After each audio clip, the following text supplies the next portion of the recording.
Quiero dar la bienvenida a todas las personas aquí que se identifican como hombres, que se identifican como mujeres, a quienes se identifican como personas transgénero.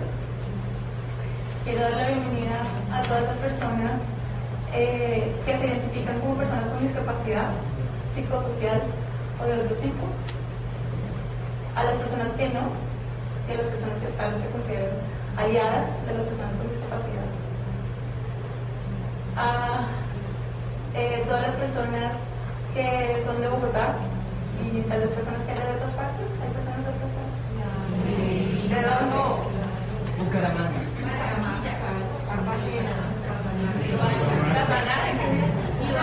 Río Alta. Vale. Sí. Qué bueno, me alegra mucho que la diversidad empiece a salir a flote. Quiero dar la bienvenida a todas las personas que están en sus 20, en sus 30, en sus 40.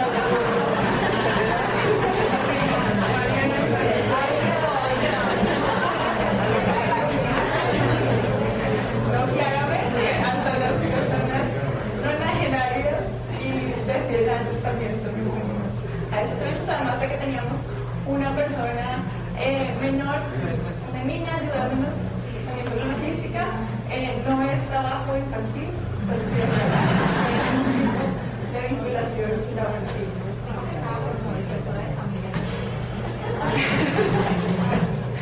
Quiero dar la bienvenida a las personas que son funcionarias públicas. Hay personas acá, funcionarias públicas. ¿De qué entidad? Qué buena. Secretaría de Integración Social. Consejo Nacional de Educación. Secretaría de Integración Social. Del SENA, Hospital de Cativa. Secretaría de Integración Social. Excelente. Muy bien. Excelente. ¿Organizaciones de la sociedad civil? ¿Cuáles?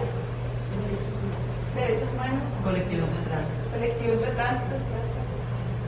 Asociación Colombiana de Pacientes de Esquizofrenia y sus Familias. Bienvenidas las asociativas. Asociaciones escolares. Asociación Colombiana de Escolares. Bienvenidas y bienvenidas.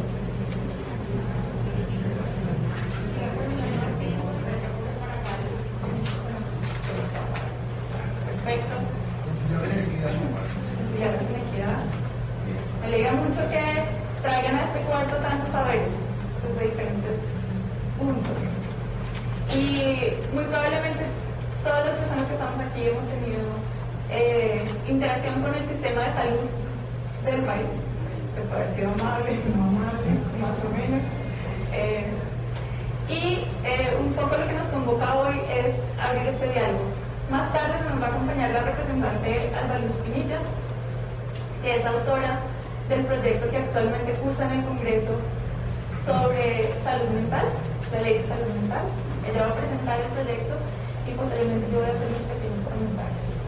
No sé si hay alguna otra forma de diversidad. Sí, a sus emociones. Quisiera darle la bienvenida a quienes les dio mucha pereza levantarse hoy, a quienes quieren estar aquí, a quienes no, a quienes hicieron posible que ustedes estén aquí. Tal vez algunas personas acá tienen hijos o ejercen la labor de cuidadoras. Entonces alguien hizo posible que ustedes estén acá.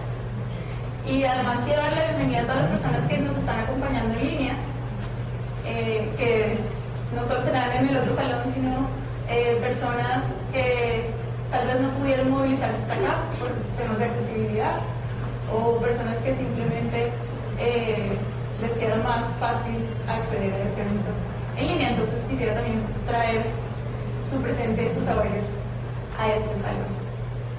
Y ahora sí, no sé si hay alguna otra forma de diversidad a la que ustedes quieren darle la bienvenida. De pronto las personas que hablan diferentes lenguas, como lengua de señas, lenguas indígenas tal vez, y personas que tengan diferentes ancestros étnicos también. Entonces, muchas gracias por su presencia, sé que será muy enriquecedor. Hoy es el Día Mundial de la Salud Mental, 10 de octubre, y es un día que busca generar conciencia educación y acciones de incidencia sobre salud mental a nivel global.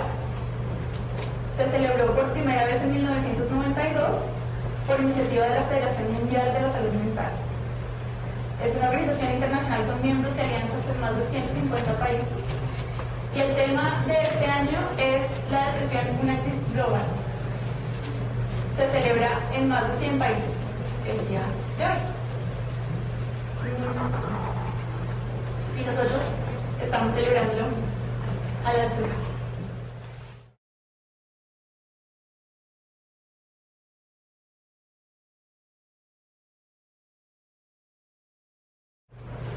Entonces, ¿cómo va a funcionar la jornada de hoy? Es que inicialmente yo soy abogada, no soy profesional de la salud, y en alianza con Fundamental hemos venido trabajando también en un enfoque de derechos humanos. Entonces también he empezado a generar alianzas con otras organizaciones que están aquí representadas. Y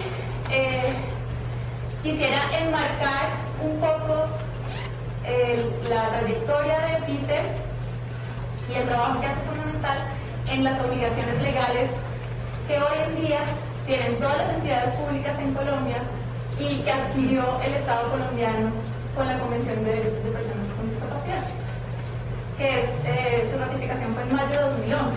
Entonces tampoco es que llevemos mucho tiempo manejándola en la realidad. Quisiera contarles un poco de país. Tal vez algunas personas ya saben qué hace país o no mucho. Bien. País significa Programa de Acción por la Igualdad y la Inclusión Social. Pertenecemos a la Facultad de Derecho de la Universidad de los Andes. Es una clínica de justicia colectiva, clínica jurídica. No tiene nada que ver con prestación de servicios de salud, así como consultorio jurídico, clínica jurídica. Y fue fundada en 2007. Su objetivo es trabajar con poblaciones de especial protección constitucional, especialmente personas con discapacidad, personas mayores, y desde más recientemente hemos venido trabajando con poblaciones de LGBTI. El tipo de acciones que nosotros hacemos es representación legal directa. Nosotros llevamos casos, tenemos un equipo de 12 estudiantes, algunos de los cuales están hoy presentados acá. Lucas, a quien ustedes conocieron en la entrada, es abogado del país, y Marta Castro, quien también estaba colaborando, que está en este momento en el otro salón, es también abogada del país. Y hacemos investigación, crítica estratégica. El librito que les entregaron de Conozca sus derechos en casos de violencia sexual es resultado de una investigación que hicimos para empezar a mirar cuál es la respuesta del Estado colombiano en 3 entidades en Bogotá frente a casos que involucran violencia sexual contra personas con discapacidad. Entonces, esa cartilla fue resultado de esa investigación. Y además asesoramos diferentes entidades públicas en el diseño e implementación de políticas públicas. Eso lo hemos hecho, por ejemplo, con el Instituto Nacional para Ciegos, con la Comisión de Televisión. Algunos de los proyectos que tenemos en este momento, la que les conté, hicimos capacitación a consultores jurídicos en 7 ciudades del país sobre cómo prestar servicios legales a personas con discapacidad y personas mayores. Estamos haciendo en este momento también con Fundamental y Profamilia y ASDAUN una investigación sobre el impacto del proceso de intervención en la autonomía sexual y reproductiva de los niños con discapacidad cognitiva y psicosocial. Hacemos continuamente intervenciones jurídicas ante cortes, Corte Constitucional, Corte Interamericana de Derechos Humanos, Comités de Naciones Unidas. Hacemos investigación en este momento sobre discriminación contra personas transgénero, y también tenemos una estrategia para hacer los campus más inclusivos. Tal vez este es el proyecto más difícil que tengo, pero bueno. Entonces, quisiera pedirles que hablaran con la persona que tienen al lado sobre algunos de los mensajes que recibieron creciendo sobre la discapacidad. Un par de minutos.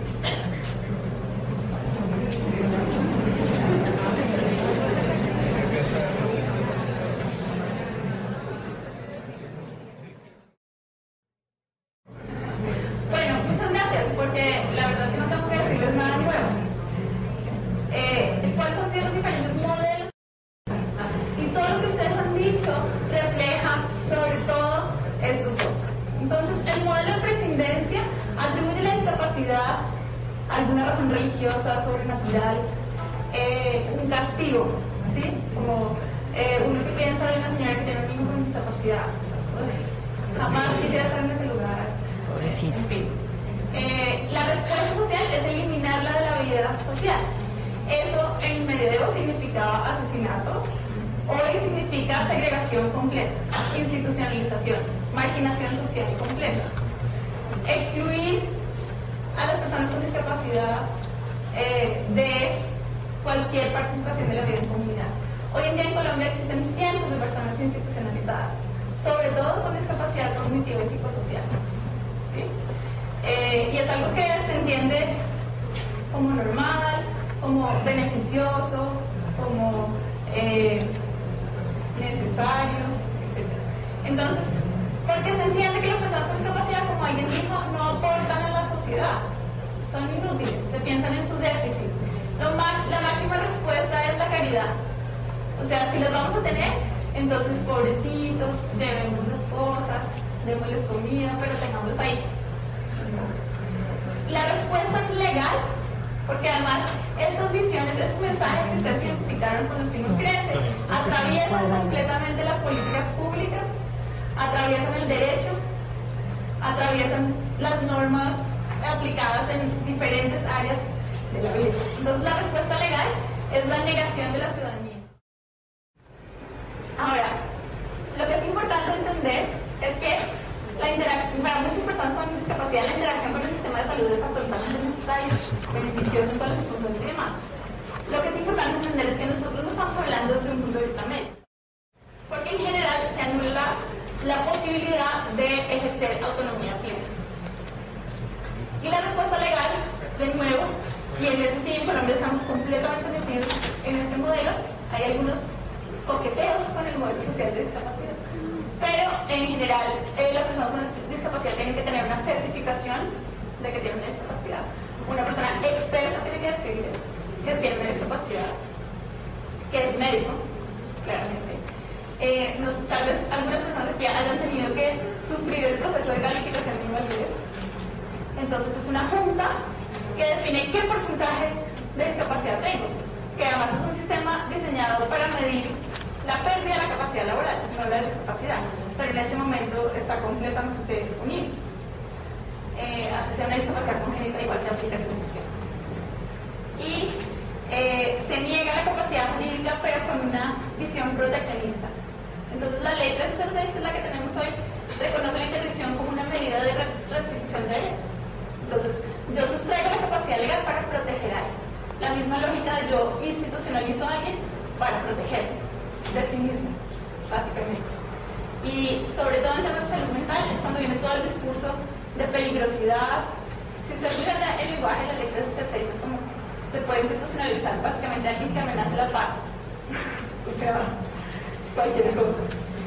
Y la Convención de Derechos de Personas con Discapacidad cambia completamente el paradigma, nos obliga a cambiar el chip. Y es muy difícil, todos los que estamos inmersos en esa cultura, con esos mensajes que ustedes mencionaron.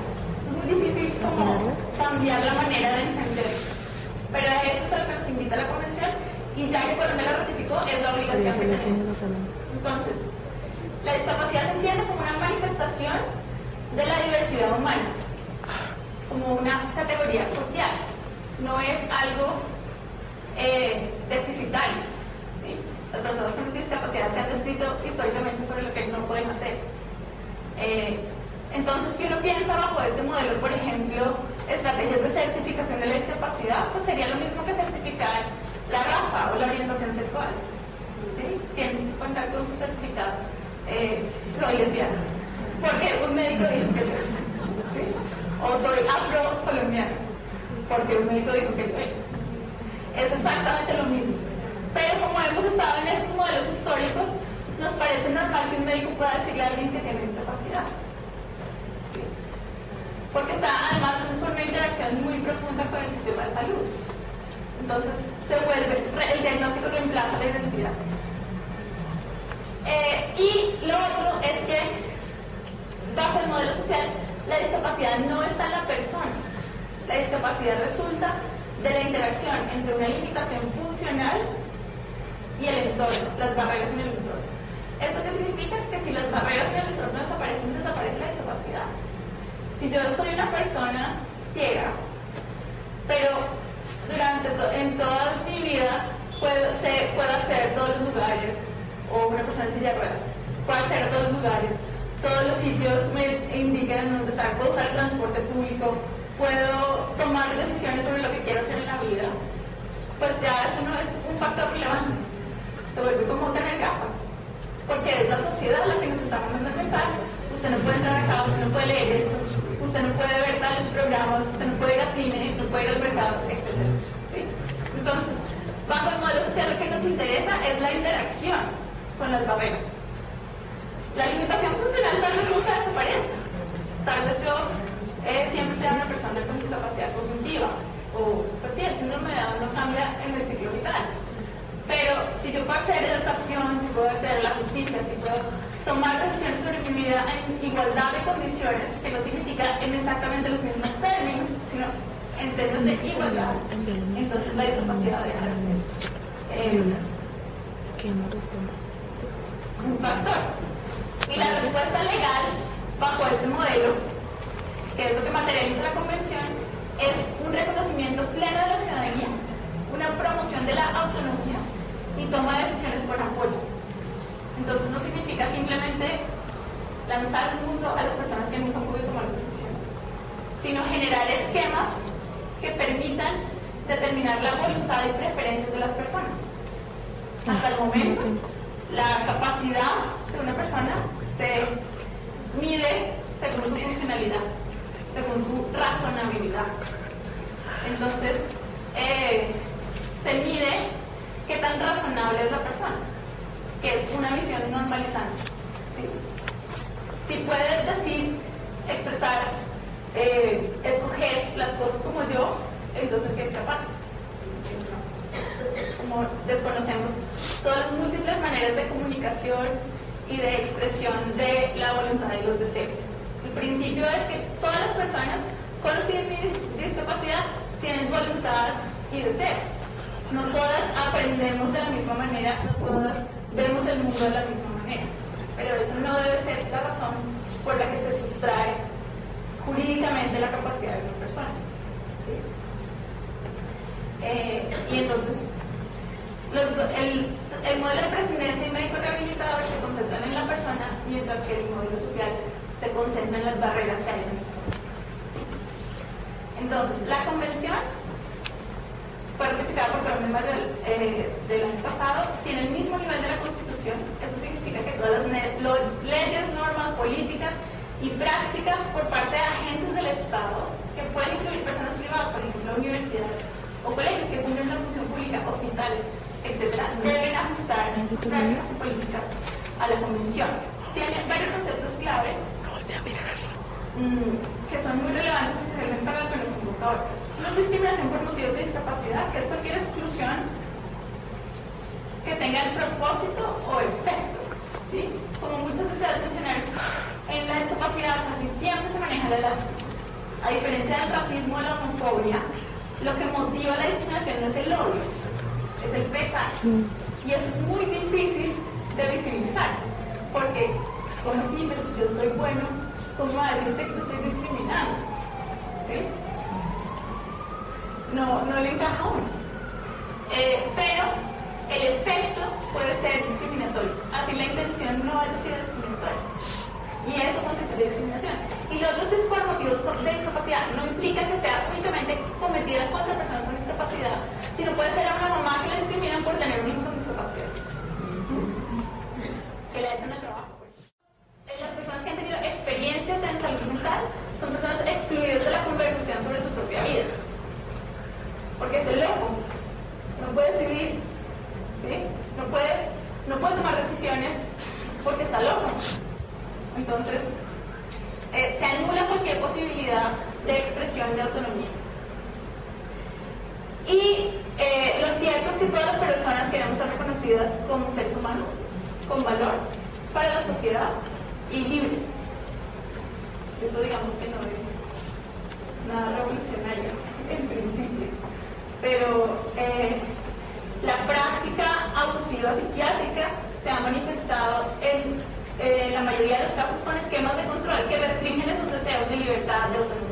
de reconocimiento en valor para la sociedad y se manifiestan en institucionalización, sobre todo hoy en día, que ya no es como la camisa de fuerza tanto, es la restricción farmacéutica, ¿no? Entonces, sobre medicación, uno de los proyectos que nosotros estamos iniciando es el trabajo con derechos de personas en la unidad de salud mental de la cárcel Modelo, en donde pues, hay elementos sobre medicación muy importantes. La información no se hace transparente, entonces no se informa a la persona sobre todas las implicaciones que tiene cierta decisión, ya sea farmacéutica o de tratamiento específico.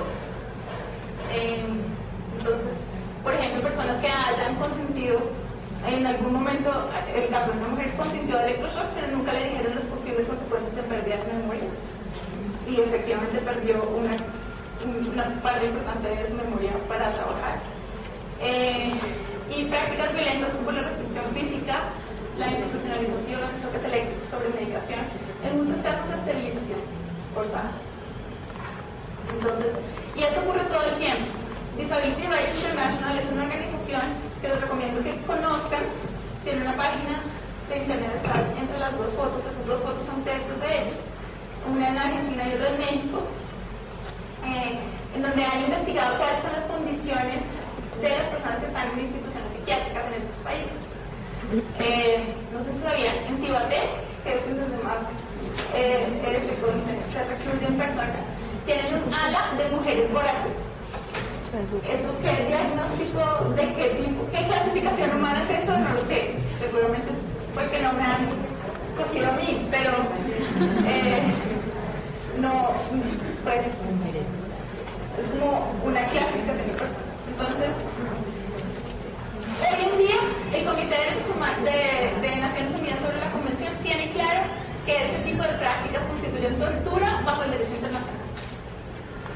Y en general, cualquier esquema legal que valide y legitime las intervenciones psiquiátricas sin el consentimiento informado de las personas se consideraría tortura y violación de estándares internacionales de derechos humanos. El comité acabó de emitir recomendaciones a China y a Perú, en donde eso lo hace claro y explícito.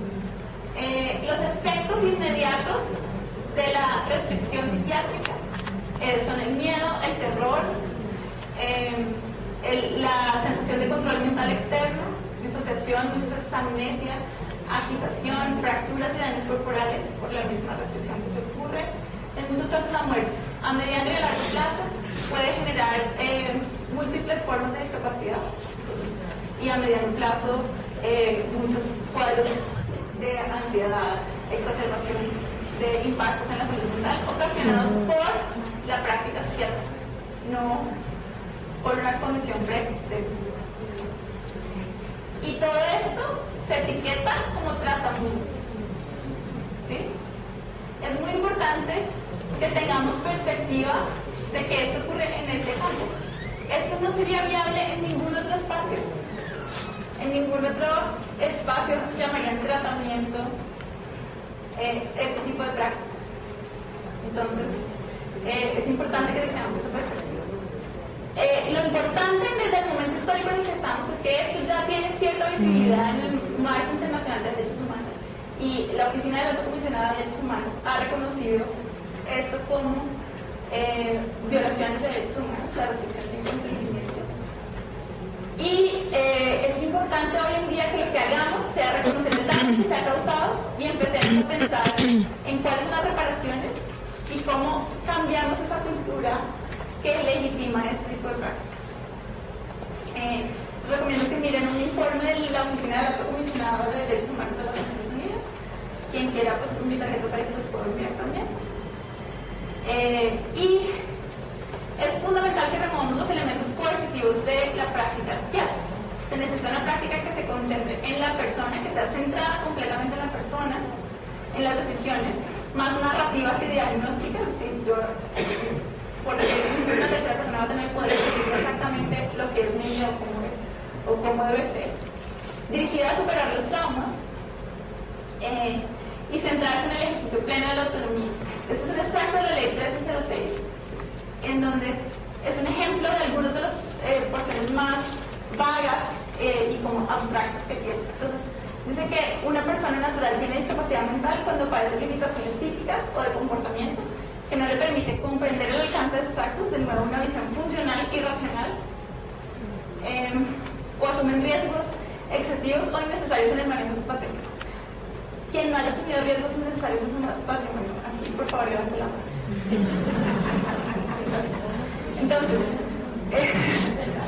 Entonces, los criterios son sumamente amplios y cabe lo que es conveniente que quepa, básicamente. Y desde el país estamos trabajando en conjunto con organizaciones asociativas, como Fundamental, como la Asociación de Bipolares también, para traer justamente la perspectiva de las personas. Siempre ha sido un discurso hablado desde terceros. Y ese es un poco el marco en el que estamos hoy. Me alegra mucho que haya personas representantes del Estado, porque creo, por ejemplo, el ICBF tiene un papel súper importante en la materialización de este modelo.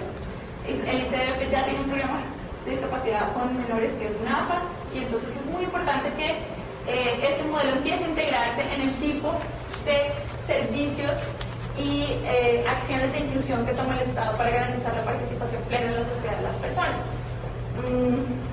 Estamos muy metidos todavía como en el asistencialismo. ¿Sí? Entonces, todos traducen que eso se materializa con beneficios específicos o similares, pero no en un reconocimiento real de la ciudadanía y otorgamiento de poder político. Entonces, eso es lo que quería contarles hoy. Antes de darle la palabra a Peter, con quien nos alegra mucho